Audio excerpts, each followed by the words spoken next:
اعوذ باللہ من الشیطان الرجیم بسم اللہ الرحمن الرحیم الحمدللہ والصلاة والسلام علی رسول اللہ وآل رسول اللہ واللعنۃ الدائمہ علی اعدائہم اعداء اللہ الفصل الثانی فی اعتبارات الماہیہ وما یلحق بها من المسائل۔ اس دوسری فصل میں علامہ طباطبائی علیہ الرحمہ نے ماہیت کے مختلف اعتبارات اور ان اعتبارات کی بنیاد پر ماہیت پر جو مسائل لاحق ہوتے ہیں ان کے بارے میں بحث کی ہے۔ اس فصل کی بحث کو سمجھنے کے لیے آپ تھوڑا سا اس مثال پر غور فرمائیں جو میں آپ کے سامنے پیش کر رہا ہوں۔ مثال کے طور پر ہم کہتے ہیں کہ نماز ہر انسان پر واجب ہے۔ یہاں پر انسان ایک ماہیت ہے جسے ہم عقلی علوم میں کہتے ہیں کہ حیوان ناطق پر نماز واجب ہے۔ نماز کا وجوب ایک مسئلہ ہے جو ملحق ہوتا ہے اس انسان پر۔ تو انسان کی ماہیت پر جب یہ حکم آپ نے لاگو کیا کہ اس پر نماز واجب ہے تو اس ماہیت انسان کو کئی لحاظ سے دیکھا جا سکتا ہے۔ عمدتاً تین لحاظات ہو سکتے ہیں، تین اعتبارات ہو سکتے ہیں۔ ایک یہ کہ جب آپ یہ حکم لگاتے ہیں کہ نماز انسان پر واجب ہے تو ماہیت انسان کو آپ نے کیسے لیا، کس انسان پر، کس حیوان ناطق پر نماز واجب ہے۔ آپ کہتے ہیں بشرط العقل والبلوغ والکمال، مثال کے طور پر عاقل ہو، بالغ ہو، کامل ہو۔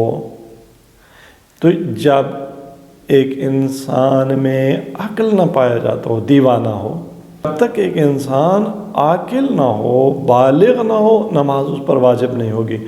تو نماز کے واجب ہونے کا حکم اس انسان کے لیے یہ مشروط ہے، کچھ کنڈیشنل ہے، کچھ شرائط کے ساتھ مشروط ہے۔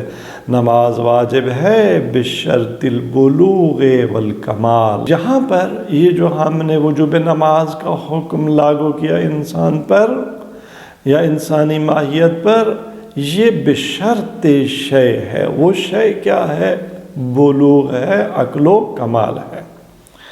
بعض اوقات ایک حکم ایک ماہیت پر ہم لاگو کرتے ہیں لیکن اس ماہیت میں کسی چیز کا عدم شرط ہوتا ہے تو اسے کہتے ہیں بشرط لا۔ مثلا اسی نماز میں کہ نماز انسان پر واجب تو ہے، اس میں عاقل اور بالغ ہونا کیا ہے، یہ اس کی شرائط ہیں، اور نماز کا وجوب اس پر واجب ہے بشرط عدم الاغماء، عدم السکر، لا تقربوا الصلاۃ وانتم سکارى، حالت نشے میں نہ ہو، مثلا اس پر بے ہوشی طاری نہ ہو تو بشرط عدم الاغماء نماز واجب ہے۔ یا اسی طرح سے بعض حالات، بعض کیفیت، بعض مکلفین کی مکلفات کی ایسی ہوتی ہیں کہ اس میں ان پر نماز واجب نہیں ہوتی۔ جب تک طاہر نہیں ہو جاتا انسان تب تک نماز اس پر واجب نہیں ہے۔ واجب ہے نماز بشرط عدم مثلا نجاست۔ لیکن بعض اوقات بعض حالات ایسے ہوتے ہیں کہ ان کا ہونا یا نہ ہونا نماز کے وجوب میں فرق نہیں کرتا۔ مثلا پیٹ خالی پیٹ ہونا یا پیٹ کا بھرا ہوا ہونا، نماز کے وجوب میں انسان کا خالی پیٹ ہونا یا پیٹ سیر شکم ہونا، پیٹ بھرا ہوا ہونا، اس کا کوئی عمل دخل نہیں ہے۔ تو نماز یہاں پر واجب ہے لا بشرط، یعنی شکم کے پر ہونے، سیر ہونے یا نہ ہونے کے لحاظ سے کوئی شرط نہیں ہے۔ تو اسی طرح سے عقلی علوم میں، نقلی علوم میں، بہت سارے موضوعات میں ماہیات پر جب ہم احکام لاگو کرتے ہیں تو در حقیقت یہ دیکھنا ہوتا ہے کہ ماہیت پر یہ جو حکم لاگو کیا گیا ہے، آیا اس حکم کے لاگو کرنے میں کوئی شرط بھی ہے یا نہیں ہے، کسی چیز کا وجود شرط ہے یا نہیں ہے، کسی چیز کا عدم شرط ہے یا نہیں ہے، یا کسی چیز کا نہ وجود شرط ہے نہ عدم شرط ہے۔ تو ماہیت کو آپ کیسے دیکھتے ہیں؟ 3 طرح سے ماہیت کو دیکھا جا سکتا ہے۔ تو یہاں پر یہی اس فصل ثانی میں بتایا گیا ہے کہ للماہیت بالاضافت الی ما عداہا، انسان کی ماہیت، انسان کے ما عدا کیا تھا، مثلا انسان کا بالغ ہونا یا نہ ہونا، بلوغ و عدم بلوغ، اغماء و عدم اغماء، خوب جی شکم سیر ہونا یا شکم سیر نہ ہونا، پاکیزہ ہونا یا پاکیزگی کی حالت میں نہ ہونا۔ تو ان کی نسبت اس ماہیت انسان کے کتنی شقیں ہو سکتی ہیں، کتنے فروض ہو سکتے ہیں۔ تو ہم نے کہا 3 فرض جیسے کہ شرعیات میں، تو اسی طرح سے باقی جتنے بھی احکام ہم ماہیت پر لاگو کرتے ہیں اس میں یہ 3 اعتبارات ماہیت کے ہو سکتے ہیں۔ لہٰذا علامہ طباطبائی علیہ الرحمہ نے کیا فرمایا؟ للماہیت بالاضافت ما الی ما عداہا، ماہیت کے اس کے ما عدا کی طرف اس کو دیکھتے ہوئے، تو اس میں وہ ادا کیا ہے؟ مما یتصور لحوقہ بہا، البتہ وہ ما ادا ایسا جس کا لحوق اور اس ماہیت پر لاحق ہونا قابل تصور بھی ہو۔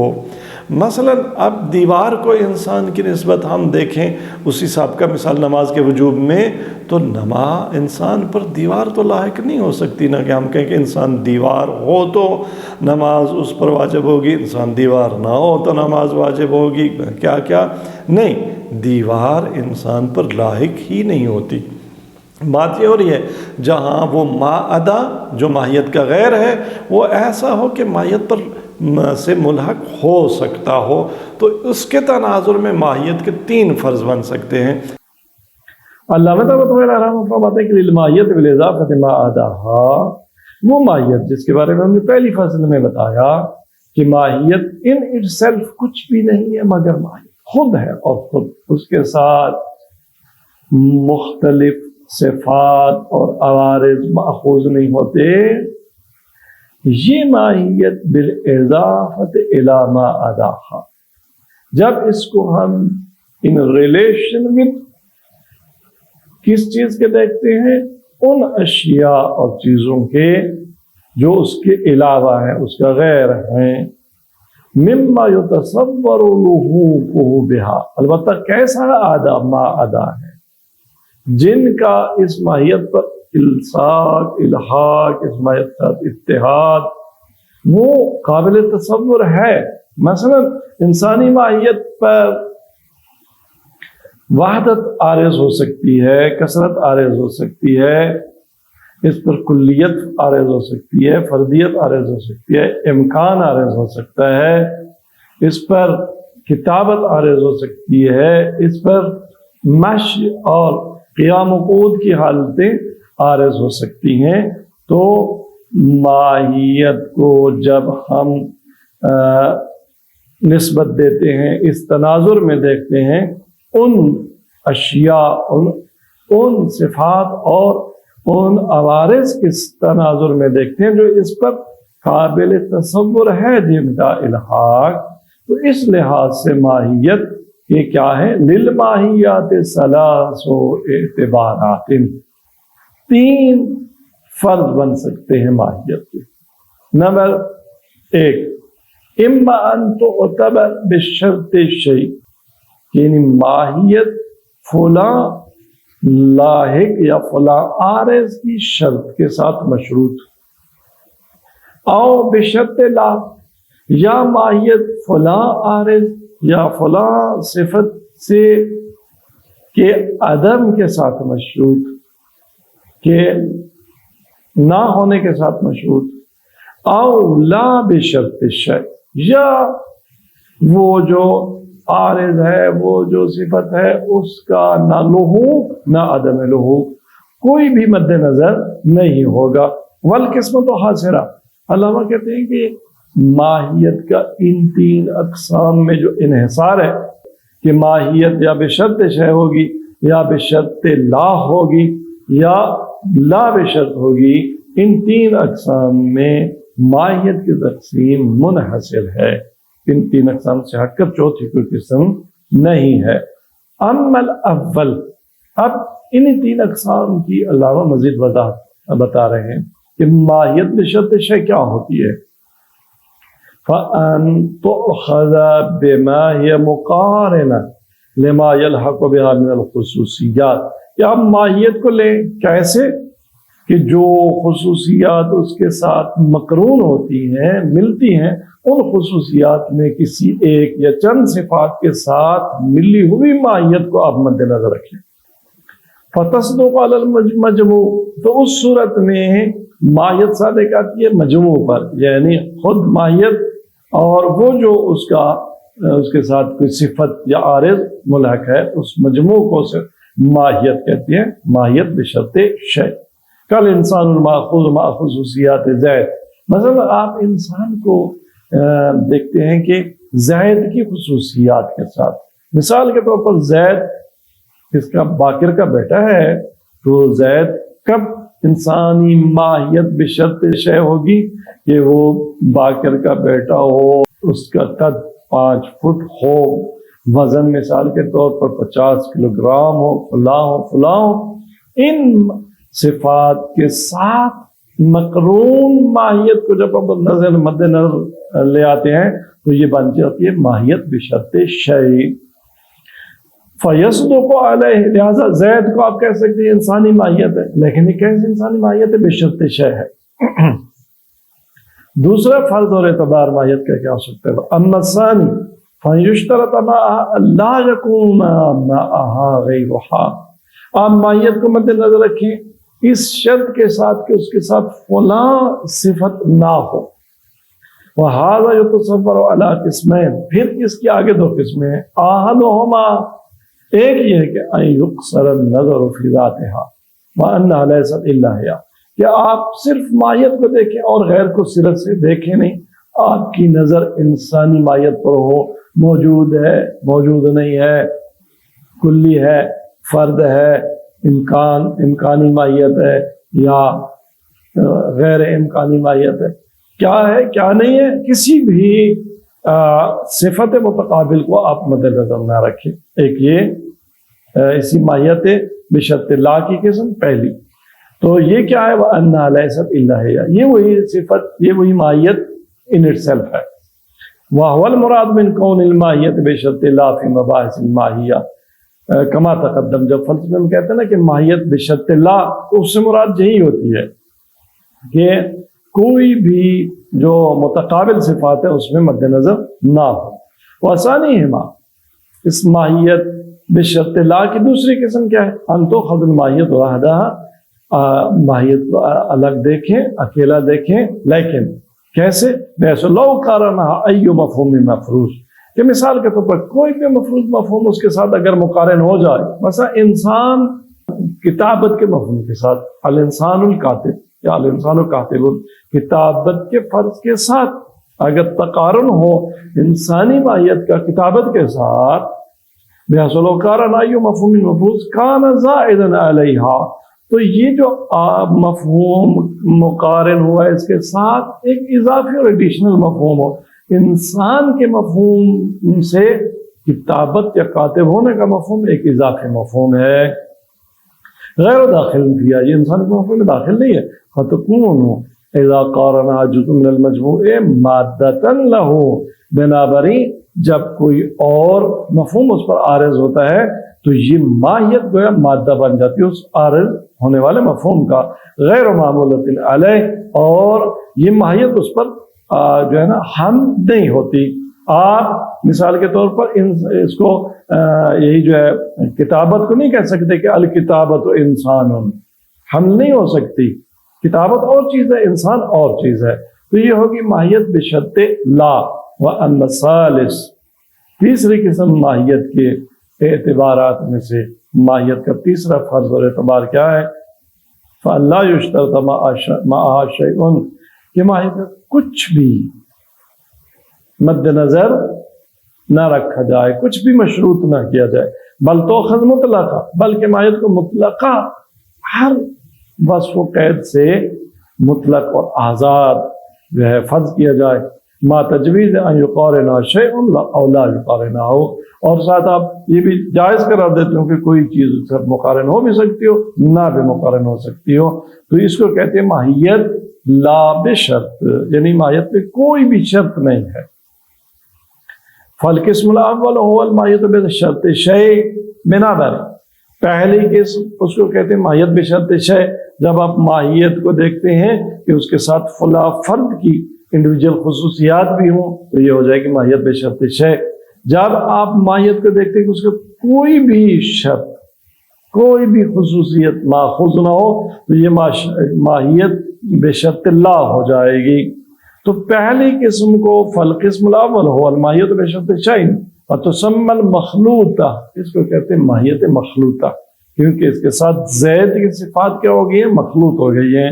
والقسم الثانی هو الماہیت بشرط لا، دوسری قسم جو ماہیت بشرط لا تھی اس کو کیا کہتے ہیں؟ وتسمى المجردہ، یہ ہر صفت اور عارض سے مجرد اور جدا اور عاری ہے، اس کو ماہیت مجردہ کہا جاتا ہے۔ والقسم الثالث وهو الماہیت لا بشرط، تیسری قسم وہ کیا تھی؟ ماہیت لا بشرط جو تھی، اور تو تسمى المطلقہ، اسے ماہیت مطلقہ کہا جاتے ہیں۔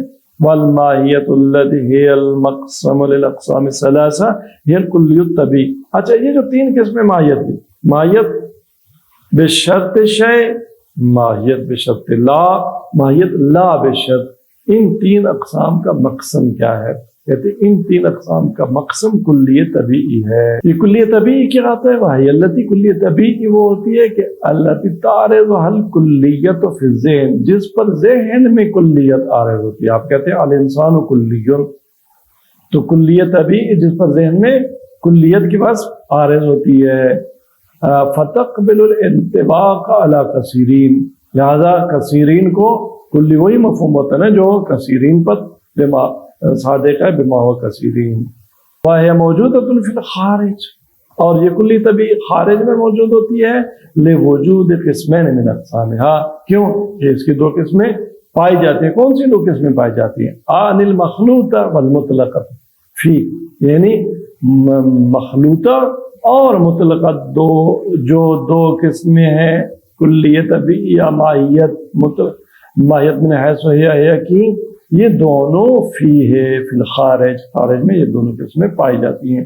والمقسم محفوظ فی اقسام، موجود بوجودہا، اگر قسم پائی جاتی ہے تو اس کے ضمن میں مقسم بھی پایا جاتا ہے، لہذا کلیہ طبیعی عالم خارج میں اگر پائی جاتی ہے تو یا کس شکل میں پائی جاتی ہے؟ یا ماہیت مخلوطہ اور کی صورت میں پائی جاتی ہے، یا ماہیت مطلقہ کی صورت میں پائی جاتی ہے۔ والموجود منها فی کل فرد، اچھا اس کا نتیجہ یہ نکلا کہ تمام افراد خارجی کسی ماہیت کے، مثلا انسانی ماہیت کے تمام افراد، زید، خالد، باقر، جعفر، صادق، یہ سارے افراد، ان ہر ایک فرد میں ماہیت انسان پائی جاتی ہے، وہ کلی طبیعی پائی جاتی ہے۔ والموجود منها فی کل فرد، کلیہ طبیعی کا ہر فرد میں وجود پایا جانا، موجود ہونا، فی کل فرد غیر الموجود منها فی فرد آخر بالعدد، وہ جو دوسرا فرد ہے اس میں جو انسانیت پائی جاتی ہے یا انسانی ماہیت پائی جاتی ہے، جو زید میں انسانی ماہیت پائی جاتی ہے وہ غیر ہے اس انسانی ماہیت کی جو خالد میں پائی جاتی ہے۔ خالد کے اندر جو انسانی ماہیت پائی جاتی ہے وہ نہیں ہے جو جعفر کے اندر انسانی ماہیت پائی جاتی ہے۔ متعدد افراد میں سے ہر فرد میں الگ سے انسانی ماہیت پائی جاتی ہے۔ وَلَوْ كَانَ وَاحِدًا مَوْجُودًا بِوَحْدَتِهِ فِي جَمِيعِ الْأَفْرَادِ، اگر کوئی کہ نہیں تمام افراد میں ایک ہی انسانی ماہیت پائی جاتی ہے، اگر مختلف افراد میں ایک ہی ماہیت پائی جاتی، وَلَوْ كَانَ وَاحِدًا، وہ بھی موجوداً بوحدتی، موجود ہوتی وحدت کے ساتھ، فی جمیع الافراد، لکان الواحد کثیراً بعینہ، تو ایک ایک ہوتے ہوئے کثیر ہوتا، ایک انسانی ماہیت ایک ہوتے ہوئے زید بھی ہوتی، خالد بھی ہوتی، جعفر بھی ہوتی، باقر بھی ہوتی۔ وہ محال، یہ محال ہے، ایک ایک ہوتے ہوئے کثیر نہیں ہو سکتا۔ وَكَانَ الْوَاحِدُ بِالْعَدَدِ، اور برعکس واحد بالعدد کیا ہوتا؟ متصفاً بصفات متقابلہ، واحد بالعدد جو انسانیت ہے وہ متقابل صفات سے متصف ہوتی، کہ یہی انسان مثال کے طور پہ یہ باقر کا بیٹا بھی ہوتا، یہ خالد کا بیٹا بھی ہوتا، یہ فہیم کا بیٹا بھی ہوتا، یہ نسیم کا بیٹا بھی ہوتا، تو یہ تو نہیں ہو سکتا۔ کان الواحد بالعدد متصفا بصفات متقابلہ وهو مخالف، واحد بالعدد کا صفات متقابلہ سے متصف ہونا محال ہے۔ بنابراین خلاصہ یہ ہوا کہ پس ماہیت کے تین اعتبارات ہیں۔ ماہیت بشرط شے، آپ جب بھی کسی ماہیت کی بات کر رہے ہوں گے نا، تو یا تو ماہیت کی بشرط شے اس کو مد نظر رکھ کر بات کر رہے ہوں گے۔ مثال کے طور پر آپ کہیں گے کہ جو انسان چلتا ہے، تو آپ نے یہ چلنے کی بات کس کی انسانی ماہیت کی نا، تو کس انسانی ماہیت کی بات کی؟ بشرط الوجود، وہ انسانی ماہیت جو موجود ہو عالم خارج میں، وہ انسانی ماہیت یا چلتی ہے یا بیٹھتی ہے یا اٹھتی ہے، کھاتی ہے، پیتی ہے، سوتی ہے، کیا تمام متقابل صفات۔ تو آپ نے ماہیت پر جو بھی حکم لگانا ہے تو یا ماہیت کو آپ لیں گے بحیثیت بشرط لا، آپ کے ذہن میں آپ اس کو موضوع بنائیں گے مختلف قضایا کا، یا بشرط لا، مثال کے طور آپ کہیں گے الانسان یسمع، انسان سنتا ہے۔ اب کون سا انسان سنتا ہے نارملی؟ بشرط لا، کیا کہ نیند نہ ہو، بشرط عدم النوم، انسان سنتا ہے باطن آوازیں، شرط یہ ہے کہ سویا ہوا نہ ہو۔ تو بنابراین آپ نے جو کہا کہ الانسان یسمع، یہ جو یسمع کا حکم آپ نے انسانی ماہیت پر لگایا، تمام عالم کائنات کی ماہیت پر بہت سارے احکام آپ لگاتے ہیں، ان میں ماہیت ماخوذ ہوتی ہے بشرط لا۔ ایسا کہ بہت سارے احکام میں ماہیت پر جب آپ حکم لگاتے ہیں تو ماہیت ماخوذ ہوتی ہے بشرط شے۔ تیسرا آپ کا جو بعض احکام آپ ماہیت پر لگاتے ہیں اس میں ماہیت کو آپ کیا لے رہے ہوتے ہیں؟ ماہیت لا بشرط۔ مثال کے طور پر آپ کہتے ہیں کہ انسانی ماہیت جو ہے وہ کیا ہے؟ نہ موجود ہے، نہ بات۔ انسانی ماہیت نہ گوری ہے، نہ کالی ہے، نہ مرد ہے، نہ عورت ہے، یعنی کیا؟ اس میں آپ نے نہ وجود کو، عالم خارج میں انسانی ماہیت کے وجود کو نظر میں رکھا، نہ عدم وجود کو۔ ماہیت ان اٹ سیلف، انسانی ماہیت نہیں کہتی کہ اسے مرد ہونا چاہیے یا زن ہونا چاہیے، اسے سیاہ فام ہونا چاہیے یا اسے سفید فام یا سرخ فام ہونا چاہیے، نہیں۔ جب ماہیت ان اٹ سیلف انسان کی جو ہے اس کو آپ نے دیکھا ماہیت بشرط لا، یعنی اس میں آپ نے جنس اور عدم جنس کو، رنگ اور عدم رنگ کو آپ نے مد نظر نہیں رکھا اور اس پر یہ حکم لاگو کیا۔ تو دراصل اس فصل کا پیغام یہ ہے کہ ہم ماہیت پر جتنے بھی احکام صادر کرتے ہیں ہماری توجہ رہے، بہت سی جگہوں پر ہم ماہیت پر کوئی حکم صادر کر رہے ہوتے ہیں اور ماہیت وہاں بشرط شے ہمارے مد نظر ہوتی ہے، بعض جگہوں پر ماہیت بشرط لا مد نظر ہوتی ہے اور بعض جگہوں پر ماہیت لا بشرط مد نظر ہوتی ہے۔ یہ تین اعتبارات سے ہم ماہیت پر احکام لاگو کرتے ہیں، لہذا ان اقسام کی طرف توجہ رہے، اور جب بھی کسی حکم کو رد کرنا ہو یا قبول کرنا ہو تو پہلے یہ دیکھنا کہ ماہیت کو حکم لگاتے وقت آپ نے آیا بشرط شے لیا ہے، بشرط لا لیا ہے یا لا بشرط لیا ہے، پھر رد و قبول آپ اس ماہیت پر جو احکام اور عوارض حمل کیے گئے ہیں یا اس سے ملحق کیے گئے ہیں ان کا رد و قبول بعد میں کرنا۔ وصلی اللہ علیہ سیدنا و نبینا محمد و علیہ الطاہرین علیہ السلام۔